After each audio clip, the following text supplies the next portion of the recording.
നമസ്കാരം.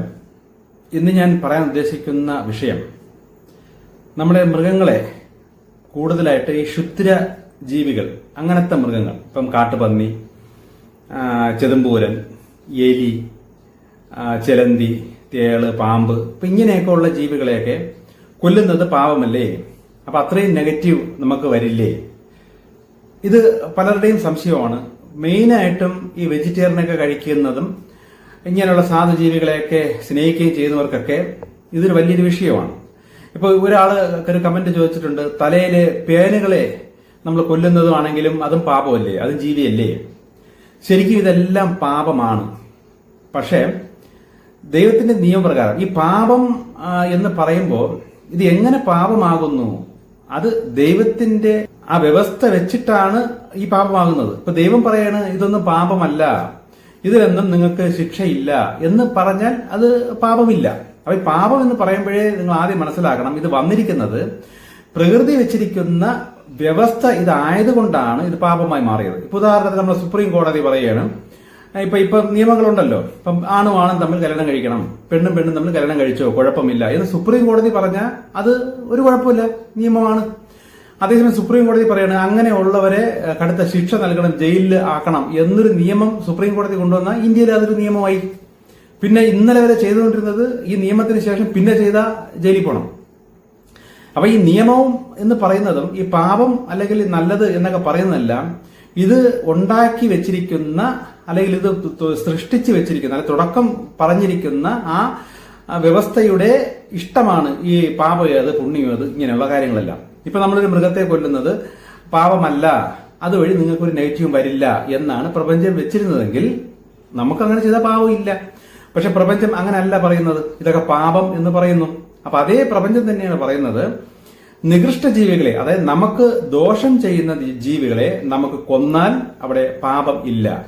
അപ്പൊ ഇതെങ്ങനെ നമുക്കത് അറിയാൻ പറ്റും? കാരണം ഞാൻ നേരത്തെ പറഞ്ഞു, പ്രകൃതിയാവുന്ന ദൈവം നമ്മുടെ മനസ്സും നമ്മുടെ ചിന്തകളും നമ്മുടെ വിചാരങ്ങളും ഒക്കെ കണ്ടാണ് അതിന് പ്രതിഫലം നൽകുന്നത്. അല്ലെങ്കിൽ നമ്മുടെ കാര്യങ്ങളെല്ലാം ഓപ്പൺ ആക്കണോ ക്ലോസ് ആവണോ ഇതെല്ലാം നമ്മുടെ മനസ്സ് കണ്ടിട്ടാണ്. അദൃശ്യ ശക്തികളൊക്കെ പ്രവർത്തിക്കുന്നെല്ലാം ആ മനസ്സിലൂടെയുള്ള ഇൻഫർമേഷൻ അനുസരിച്ചാണ് ഇതെല്ലാം ചെയ്യുന്നത്. അപ്പൊ നമ്മളൊരു ജീവിയെ കൊല്ലുമ്പോൾ അവന്റെ ആ കൊല്ലുന്ന വ്യക്തിയുടെ ഉള്ളിലെ വികാരം, അവന്റെ ചിന്ത, അയ്യോ ഇതൊരു പാവജീവി, പക്ഷേ ഇത് നമുക്ക് ദോഷമാണ്, കൊല്ലേണ്ടി വരുമല്ലോ എന്ന് ചിന്തിച്ചാണ് കൊല്ലുന്നതെങ്കിൽ ഈ മനസ്സിങ്ങനെ ആയതുകൊണ്ട് അവിടെ നെഗറ്റിവിറ്റി ഇല്ല. കാരണം ഇല്ലാതാക്കുന്നത് ആര്? ദൈവം തന്നെ ഇല്ലാതാക്കി തരും. ദൈവം വെച്ച വ്യവസ്ഥയാണത്. അതേസമയം ഒരു ജീവി, നികഷ്ട ജീവി ആണെങ്കിൽ പോലും നമുക്കൊരു ദോഷമില്ലാതെ പോവുകയാണ്. അപ്പൊ അതിനൊന്ന് എറിയണം, അതിനൊന്ന് അടിക്കണം, അതിനൊന്ന് അടിച്ച് കൊല്ലണം എന്ന ഒരു ടെൻഡൻസി വന്നിട്ട് ഒരു വിനോദത്തിന് വേണ്ടി നമ്മൾ അങ്ങനെ ചെയ്താൽ അത് പാപം. അത് നമുക്ക് നെഗറ്റീവായിട്ട് തന്നെ വരും. കാരണം അതുവഴി വരുന്ന നെഗറ്റീവ് ശക്തികളെ ദൈവം അല്ലെങ്കിൽ പോസിറ്റീവ് ശക്തികൾ ബ്ലോക്ക് ചെയ്യൂല, മറ്റത് ബ്ലോക്ക് ചെയ്യും. അങ്ങനെ ക്രൂരകൃത്യം ചെയ്യുമ്പോൾ ആ ജീവി നമ്മളെ പ്രാകും. മരിക്കുമ്പോൾ ആ ജീവി എന്തായാലും നമ്മളെ പ്രാകും. കാരണം അതിനറിയാം എന്നെ ആരെ അടിച്ചു അല്ലെങ്കിൽ എന്നെ കൊല്ലുന്നു എന്ന് അതിനെ മനസ്സിലാകും. പക്ഷെ നികൃഷ്ട ജീവിയാണെങ്കിലും അതിന് മനസ്സുണ്ട്. അപ്പൊ ആ അടിയോ അല്ലെ ഇതൊക്കെ കൊള്ളുമ്പോൾ അത് നമ്മളെ സ്വാഭാവികമായിട്ട് പ്രാകും, അതിലൂടെ നെഗറ്റീവ് എനർജി വരും. പക്ഷെ ഇത് നിയമം, ദൈവം വെച്ചിട്ട് നിയമവ്യവസ്ഥയിൽ നിൽക്കുന്ന ഒരു രീതിയിലാണെങ്കിൽ പോസിറ്റീവ് എനർജീസ് അവിടെ നമുക്ക് വേണ്ടി അവിടെ ഒരു പ്രതിരോധ വലയം വെക്കും, മറ്റൊരു എനർജി കൊണ്ട് ഇതിനെ ബ്ലോക്ക് ചെയ്യും എന്നങ്ങ് വിചാരിച്ചാൽ മതി. അപ്പൊ ഇതാണ് ഇതിന്റെ പിന്നിലെ തിയറി. ഇനി മറ്റൊരു പിന്നിലെ ഇതിന്റെ അടിസ്ഥാന വശങ്ങൾ ചിലത് ഞാൻ ഇവിടെ വിശദീകരിച്ചു തരാം. ഇപ്പൊ നമ്മൾ ഈ കാണുന്ന മിക്ക ജീവികളും, വൃക്ഷമാണെങ്കിൽ നമ്മുടെ ഈ നമുക്ക് ചുറ്റും ഈ മനുഷ്യവാസമുള്ള അല്ലെങ്കിൽ മനുഷ്യന് ചുറ്റും വരുന്ന മരങ്ങളാണെങ്കിലും പുല്ല്, ചെടി, ഇങ്ങനെയുള്ള ജീവികൾ, പക്ഷികൾ, ഇതൊക്കെ ആണെങ്കിലും ഇവർ മനുഷ്യരുടെ ഇടയിൽ ഇടപഴകി ഇതുമൊക്കെ കണ്ട് ജീവിക്കുന്നവരാണെങ്കിൽ, ഇപ്പൊ മരമൊക്കെ ആണെങ്കിൽ അതിന് മനസ്സുണ്ട്, ഇതെല്ലാം അറിയുന്നുണ്ട്. പുകയടിച്ചാൽ അതിന് വിഷമം വരുന്നുണ്ട്. പക്ഷെ അതിന് കണ്ണോ മൂക്കോ അതിന് മുഖഭാവങ്ങളൊന്നും നമുക്ക് അറിഞ്ഞുകൂടാത്തതുകൊണ്ട്, അങ്ങനെ ഒരു വകുപ്പില്ലാത്തതുകൊണ്ട് നമ്മൾ തിരിച്ചറിയുന്നില്ലെന്നേ ഉള്ളൂ. അതിനെ വെട്ടുമ്പോഴും കറയൊലിക്കുമ്പോഴും അതിന്റെ കൊമ്പ് വെട്ടുമ്പോഴൊക്കെ അതിനും വേദനിക്കും. ആ വേദന എന്ന ആ ഒരു വികാരം ആ മരം അനുഭവിച്ചുകൊണ്ടിരിക്കുകയും അതും മനസ്സാണ്. പക്ഷെ എന്ത് ചെയ്യാൻ പറ്റും? എങ്ങനെ പ്രകടിപ്പിക്കുന്ന ചില മരങ്ങളുണ്ട്. തെങ്ങ് പോലെയുള്ള ചില മരങ്ങളൊക്കെ ശത്രുവിനെ കണ്ട് തേങ്ങ പൊഴിച്ച് തലയിൽ തന്നെ ഇട്ട് കൊടുത്തൊക്കെ പ്രകടിപ്പിക്കാറുണ്ട്. വേണമെങ്കിൽ ഞാൻ പറയുന്നതിൽ തമാശ രൂപേണ പറഞ്ഞതേ ഉള്ളൂ. അപ്പൊ അതേപോലെ വൃക്ഷങ്ങൾക്കാണെങ്കിലും ചെടികൾക്കാണെങ്കിലും അതിനൊക്കെ വേദനയുണ്ട്. ഇപ്പൊ നമ്മൾ പച്ചക്കറി കഴിച്ചാൽ കുഴപ്പമില്ലെന്ന് പറയുമ്പോൾ ഈ പച്ചക്കറി നമ്മൾ കഴിക്കാൻ വേണ്ടി പറിക്കുമ്പോഴും അതിൽ നിന്ന് കറയൊലിക്കുമ്പോഴും അതിനെ മെയിനായിട്ട് കീര പകുതി ഒടിച്ചു കളയുമ്പോഴും അതിന്റെ വിത്തുകൾ എടുക്കും, അതിന്റെ ഫലങ്ങൾ എടുക്കുമ്പോഴെല്ലാം അതിന് വേദനിക്കും. പക്ഷെ അതിന്റെ അളവ് വളരെ കുറവെന്നേ ഉള്ളൂ. കാരണം സ്വതന്ത്ര മനസ്സ് ഒട്ടുമേ ഇല്ലാത്ത ഒരു മനസ്സ് ആയി വരുന്നതേ ഉള്ളൂ ആ പച്ചക്കറി അല്ലെ ചെടി ഇങ്ങനെയൊക്കെയുള്ള ചെടികളിലൂടെയൊക്കെ വരുന്നത്. അപ്പൊ അതുകൊണ്ട് വരുന്ന എനർജീസ് നമുക്ക് അത്രയും കുറവെന്നേ ഉള്ളൂ. അപ്പൊ വികാര വിചാരങ്ങളൊക്കെ ഉള്ളതും മനുഷ്യരുമായി ഇടപഴകുകയും സ്വതന്ത്ര മനസ്സൊക്കെ ഏതാണ്ട് കുറച്ചെങ്കിലും ഉള്ള ഒരു ജീവിയെ നമ്മൾ കൊല്ലുമ്പോൾ ഉണ്ടാകുന്ന മനസ്സ് പോലല്ല ഈ ചെടികളിലൂടെ ഉള്ള ഇത്. അപ്പൊ അത്രയും എനർജിയിൽ വ്യത്യാസമുണ്ട്. ഇതേപോലെ തന്നെ നികൃഷ്ട ജീവികളാണെങ്കിൽ പോലും അത് സ്വതന്ത്രമായ മനസ്സ് നമ്മളെ കണ്ടും വാച്ച് ചെയ്തും നോക്കിയും പാത്തും പതുകിയും ഒക്കെ പോകുന്ന ഒരു ജീവിയാണെങ്കിൽ അതിന് അത്രയും സ്വതന്ത്രമായ മനസ്സുകളുണ്ട്. മനുഷ്യന്റെ അത്ര ഇല്ലെന്നേ ഉള്ളൂ, എന്നാലും ഉണ്ട്. അതുകൊണ്ടാണല്ലോ ബുദ്ധിപരമായ രീതിയിൽ ആ മനുഷ്യന്റെയൊക്കെ ഏതാണ്ട് ചലനങ്ങളൊക്കെ വാച്ച് ചെയ്ത് രക്ഷപ്പെട്ട്. അപ്പൊ അങ്ങനെ ഒരു ജീവിയെ നമ്മൾ കൊല്ലുമ്പോൾ ആ ജീവിയുടെ ആ മനസ്സ് വെച്ച് ശക്തമായ എനർജി നമുക്ക് വരും. പക്ഷെ ഇത് നിയമത്തിന്റെ അകത്തായതുകൊണ്ട് പോസിറ്റീവ് ശക്തികൾ നമ്മളെ സംരക്ഷിക്കും. തമാശയ്ക്ക് വേണ്ടി വിനോദത്തിന് വേണ്ടി ചെയ്താൽ ഈ സംരക്ഷണം കിട്ടൂല. അത്രയും എനർജി വാങ്ങിച്ചു കൂട്ടേണ്ടി വരും. അതിന്റെ ഫലം പിന്നെ അനുഭവിക്കേണ്ടി വരും. ഇനി ഇതിന്റെ പിന്നിൽ മറ്റൊരു വസ്തുത, നേരത്തെ പറഞ്ഞതുപോലെ വേറെ വസ്തുത എന്റെ പിന്നിലുള്ളത്, നമുക്ക് ചുറ്റും കാണുന്ന ഈ വിധ ചെടികളും ആണെങ്കിൽ ഇതെല്ലാം അതിനും ആത്മാക്കളുണ്ട്. പക്ഷെ ഈ ആത്മാക്കൾ മിക്കതും മനുഷ്യനായി ജന്മം കൊടുക്കുകയും ആ മനുഷ്യനായി നിന്നും കൊണ്ട് പാപം ചെയ്യുകയും, അതായത് ഉള്ളിൽ ഇത്രയും ഇതൊക്കെ ജയിച്ചാണല്ലോ മനുഷ്യജന്മം കിട്ടിയത്. അപ്പൊ മനുഷ്യജന്മം കിട്ടി പൂർണ്ണ സ്വതന്ത്രം, മനുഷ്യനാണ് ഈ പൂർണ്ണ സ്വതന്ത്രം ഇട്ടേക്കുന്നത്. പൂർണ്ണ സ്വതന്ത്രം കൊടുത്തപ്പോ ഇവൻ ആദ്യമാദ്യം ഈ ദൈവത്തിന്റെ അടിസ്ഥാന പഠിച്ച നിയമങ്ങളൊക്കെ ഉള്ളിലുണ്ടെങ്കിലും ഈ ഭൗതിക സുഖങ്ങളും ഇതിലൊക്കെ മതിമറന്ന് ഇവൻ ഇതെല്ലാം തെറ്റി ഈ അടിസ്ഥാന വ്യവസ്ഥകളുണ്ട്. ഈ മൃഗങ്ങളിലൂടെയും പക്ഷികളിലൂടെയൊക്കെ പഠിച്ച സ്നേഹം, കരുണ, സഹായിക്കുന്ന മനസ്സ്, അങ്ങനെയൊക്കെയുള്ള ഒരുപാട് വികാരങ്ങളൊക്കെ പഠിച്ചിട്ടാണ് മനുഷ്യജന്മം വന്നത്. അപ്പൊ ഇതൊക്കെ മറന്നുകൊണ്ട് സ്വാർത്ഥനായി ജീവിക്കുമ്പോൾ, ഒരുപാട് തെറ്റുകൾ ചെയ്യുമ്പോൾ ഈ ആത്മാക്കൾക്ക് ഡീപ്രമോഷൻ കിട്ടുന്നതാണ് നമ്മളെ ചുറ്റും മനുഷ്യരിടയിലുള്ള മിക്ക മൃഗങ്ങളിലും ഈ ചെടികളിലും വൃക്ഷങ്ങളിലൊക്കെ വരുന്നതെല്ലാം ഡീപ്രമോട്ടായി വരുന്ന ആത്മാക്കളാണ് മിക്കതും. അതുകൊണ്ടാണ് നമ്മളുടെ ഇടയിൽ വരുന്നത്.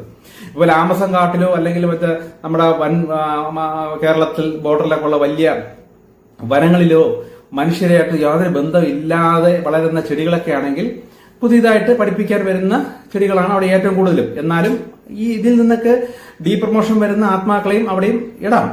പക്ഷെ നമ്മുടെ വീട്ടിൽ വളർത്തുന്ന മൃഗങ്ങള്, നമ്മുടെ വീട്ടിലുള്ള ചെടികള്, നമ്മുടെ ഇടയിൽ മനുഷ്യരുമായിട്ട് 100% ആ മനസ്സ് തിരിച്ചറിഞ്ഞ് നിൽക്കുന്ന ഈ ജീവജാലങ്ങളെല്ലാം ക്ഷുദ്രജീവിയാണെങ്കിൽ പോലും വീട്ടിലെ പല്ലി, പാറ്റ ഇതെല്ലാം മനുഷ്യരുടെ ഇടയിലുണ്ടെങ്കിൽ മനസ്സിലാക്കിക്കോളണം, നേരത്തെ ഒരു മനുഷ്യജന്മത്തിലൊക്കെ വന്ന ആത്മാവായിരിക്കാം. ഒരുപാട് തെറ്റുകൾ ചെയ്തത് കാരണം ഡീപ്രമോട്ട് ചെയ്ത് ചില പ്രായച്ചിത്തത്തിന് വേണ്ടി ഈ ജന്മങ്ങൾ നൽകിയതായിരിക്കാം. അപ്പൊ അവരുടെ മരണവും ഈ രീതിയിൽ ആവണം എന്നൊരു വ്യവസ്ഥയുണ്ട്. അതാണ് ഈ മിക്ക ജീവികളെയും നമ്മൾ തന്നെ തല്ലിക്കൊല്ലുകയും ചവിട്ടിക്കൊല്ലുകയും വിഷമിച്ചു കൊല്ലുകയും ചെയ്യുന്ന വെച്ചാൽ ഇങ്ങനെ നിന്റെ കർമ്മഫലം അനുഭവിച്ച് തീരണം എന്നൊരു നിയമം ഉള്ളത് കൊണ്ട് നമ്മളുടെ ഇടയിൽ തന്നെ ജീവിക്കുകയും ഈ നമ്മളിപ്പം എന്റെ അനുഭവം ഞാൻ പറയാം. ഞാനിപ്പോ കാണുന്ന പല പട്ടികളാണെങ്കിലും പൂച്ചയാണെങ്കിലും നമ്മുടെ തെരുവിലൊക്കെ നടന്നു പോകുന്ന അതിനൊക്കെ ഞാൻ നോക്കിയിട്ട് ദൈവമേ ഇത് ആരാണ് എന്താണെന്ന് ഒന്ന് ജസ്റ്റ് ഒന്ന് പ്രാർത്ഥിച്ചാൽ എനിക്ക് ഈ വ്യക്തി പണ്ട് ആരായിരുന്നു എന്നൊക്കെ എനിക്ക് കാണിച്ചു തരും. പക്ഷെ അത് ആരാണെന്ന് എനിക്ക് അറിയണ്ട. വ്യക്തി മുഖവും കാണിച്ചു തരും, വ്യക്തിയും കാണിച്ചു തരും. പിന്നെ ഞാൻ വേണമെങ്കിൽ അന്വേഷിച്ച് കണ്ടുപിടിക്കണം ഈ ആദ്യ വീട്ടിൽ ആരായിരുന്നുള്ളത് കണ്ടുപിടിച്ചു. ചിലപ്പം എത്രയോ തലമുറയ്ക്ക് മുമ്പുള്ള ഒരാളായിരിക്കാം. പക്ഷെ എന്തായാലും നമുക്ക് ചുറ്റും നമ്മുടെ വീട്ടിൽ വളർത്തു മൃഗങ്ങൾ ഇതൊക്കെ നമുക്ക് അറിയാവുന്നതും വേണ്ടപ്പെട്ടവരും ചിലപ്പോൾ നമുക്ക് അറിഞ്ഞൂടാതെ നമുക്ക് മുന്നേ ഉണ്ടായിരുന്ന ആരെങ്കിലും ഒക്കെ ആയിരിക്കും. അപ്പൊ അവര് ഇങ്ങനെയൊക്കെ അനുഭവിക്കണം എന്നൊരു നിയമം കൂടിയുണ്ട്. അപ്പൊ അതുകൊണ്ടാണ് അവർക്ക് അങ്ങനെയുള്ള നികൃഷ്ട മരണങ്ങളൊക്കെ സംഭവിക്കുന്നത്.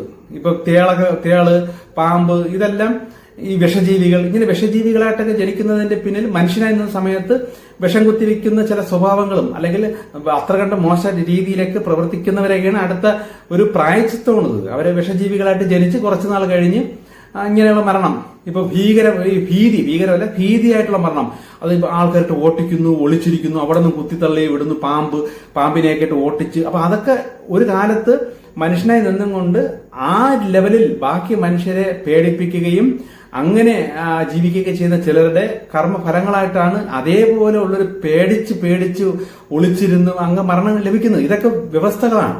പക്ഷെ ഇത് എന്ന് നടക്കണം, എപ്പോൾ നടക്കണം എന്നതൊക്കെ അത് അപ്പോഴപ്പോഴായിട്ടുള്ളത് വെച്ചിട്ടാണ് പ്ലാൻ ചെയ്ത് പോണത്. ഈ ഒരു രീതിയിൽ മരണം വരും എന്നുള്ളത് ഒരു നിയമമാണ്.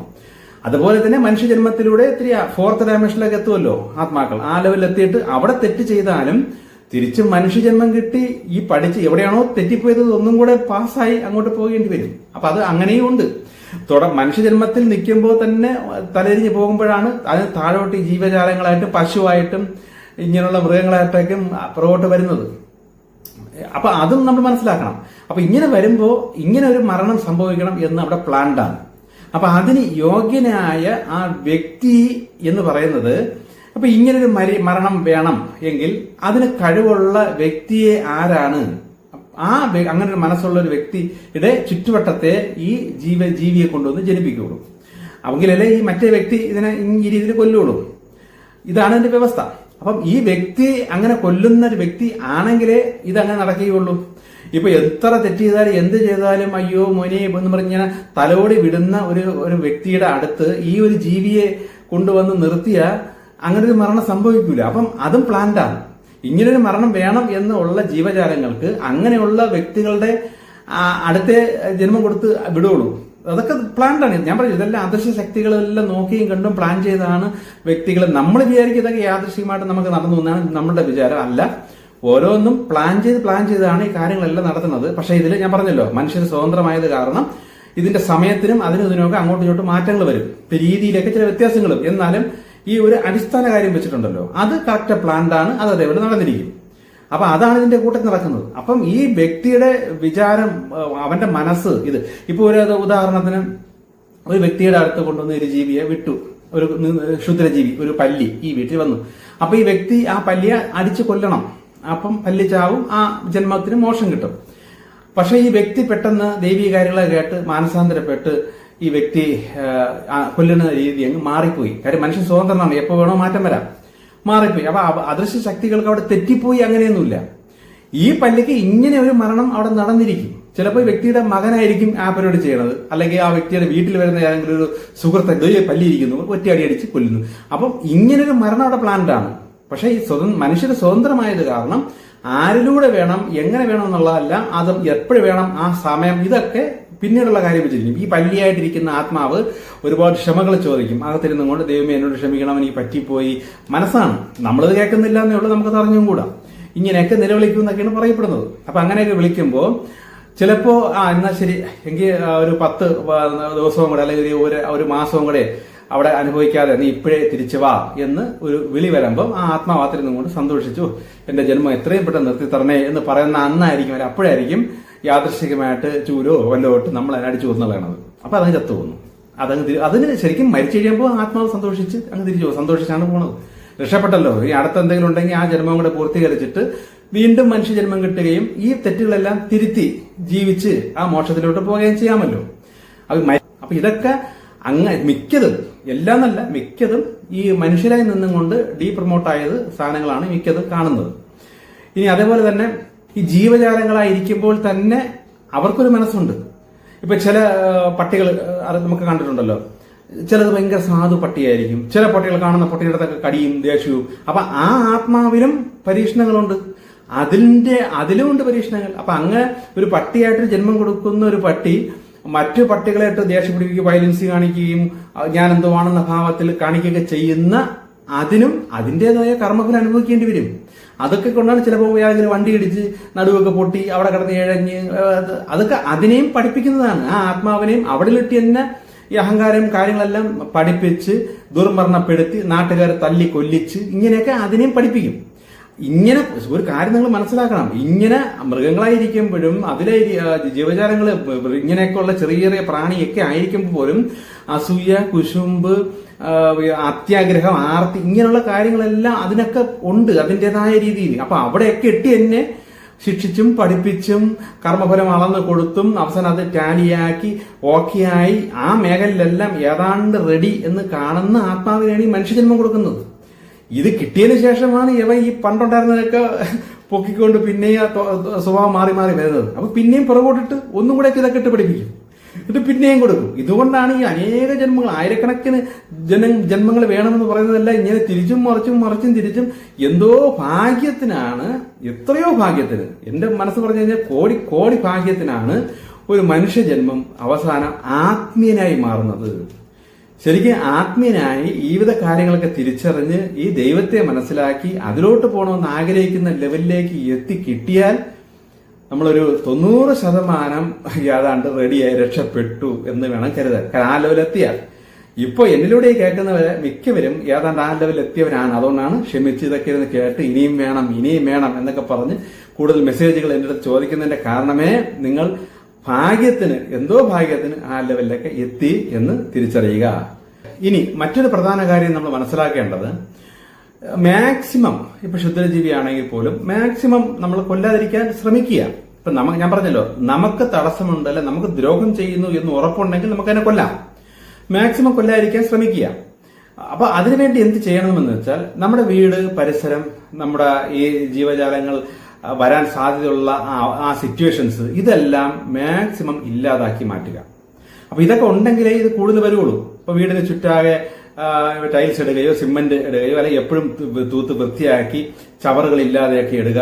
വീട്ടിനകമാണെങ്കിലും എച്ചിലും കാര്യങ്ങളൊക്കെ ഇതിന് വേണ്ടി അവിടെ വന്ന് ശല്യം ചെയ്യാൻ കണക്കിന് ഉള്ള സിറ്റുവേഷൻസ് മാറ്റി കൊടുക്കുക. ഇപ്പൊ ഇങ്ങനെയൊക്കെ ഉള്ള കാര്യങ്ങൾ ചെയ്താൽ ഇങ്ങനെയുള്ള ക്ഷുദ്രജീവികൾ മാക്സിമം നമ്മുടെ വീട്ടിൽ വരില്ല.